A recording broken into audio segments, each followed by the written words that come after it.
Hey everyone, this is Peter from Argo. I said I was going to put out a video today, so here's the video.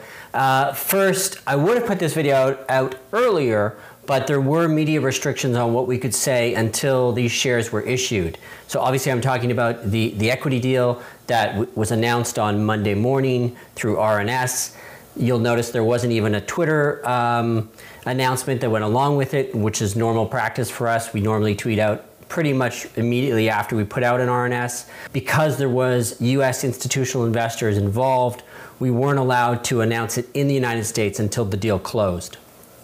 Some kind of arcane US securities rules, but it was what it was, and unfortunately it meant that I couldn't really reach out and do something like this or kind of talk. I actually had shot a video Sunday night, which we were going to drop Monday morning with the announcement, but I was told that would be in violation of the agreement or whatever, or certain rules. So we are where we are. It's Thursday morning, and I'm now able to talk. The shares were issued this morning. I'm now able to talk about the deal, and the first thing I want to say is we're excited about this deal. We think it's a really good deal for a couple of reasons. One is that it allows us to immediately expand and to stay competitive. And we were able to do that with new machines, and those machines are coming in Q1 and Q2. I think some of you know that have been following the space really closely how difficult it is to get machines right now. There's lots of orders that have gone out at the tail end of 2020 and most of 2021. For many people, most companies in 2021 are going to have a really hard time getting machines. The fact, again, that we've built relationships, that we're able to turn around a deal and get rigs to be installed by the end of Q2 is awesome, and we're super excited about that. And rigs that are installed in Q1 and Q2, given where difficulty is right now, given where margins are right now, those are going to be more profitable machines than machines that come later in the year. It's just kind of the nature of the business. The faster you can get online, the better. It's been one of the mantras that we've tried to use through 2019 and 2020 as we've been building our infrastructure.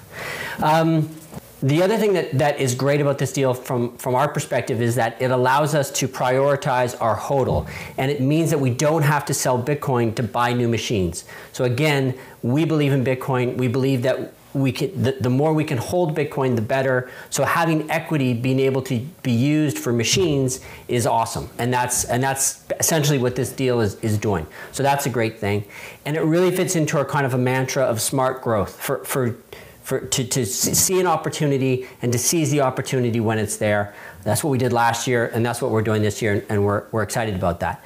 There's also obviously another piece to it, and that's that this is a deal with institutional investors. And for most of 2020, we've been really driven by retail investors, and that's great, and that's many of you, and that's who our primary shareholders are right now. And we love our retail investors, and there's lots of smart ones out there, but they're a different animal from institutional investors, and it's very hard to raise large amounts of money in one chunk from retail investors. This deal allows us to raise a big chunk of cash from institutional investors. Obviously, it's at a discount, and that discount is something that we have to live with. It's part of when you go to these institutional investors and you get a big chunk of cash, they take a discount. Now, the discount that was part of this deal, in that 20–25% range, is essentially the same discount that our competitors who have been raising, through the same agent out of the US have given to their institutional investors that have come in. So we that was what was on offer, and the board decided to take it, and we all think it's a great decision. That being said, it doesn't mean that it wasn't a hard negotiation. It doesn't mean that we didn't push to get as much as we can, because we think our company is worth a lot, and we think we're going in the right direction.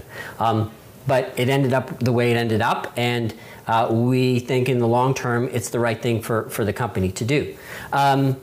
And I think some of you also noticed that there wasn't any warrants attached to this deal. And that was another win for us. That was kind of something that we thought from the start. We don't really want to have surprises down the road. We want to restrict this to the equity that we have on the shelf right now. And that's what we did. So to summarize, we're happy with this deal.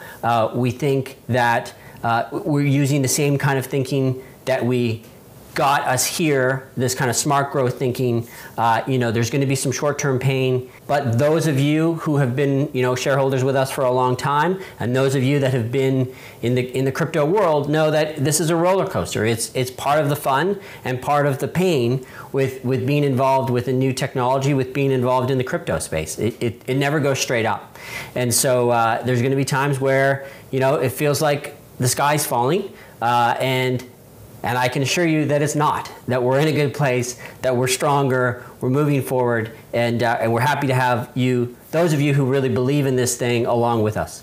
So we'll do another one of these soon. Thanks for all your passion and for all your support, and onwards and upwards.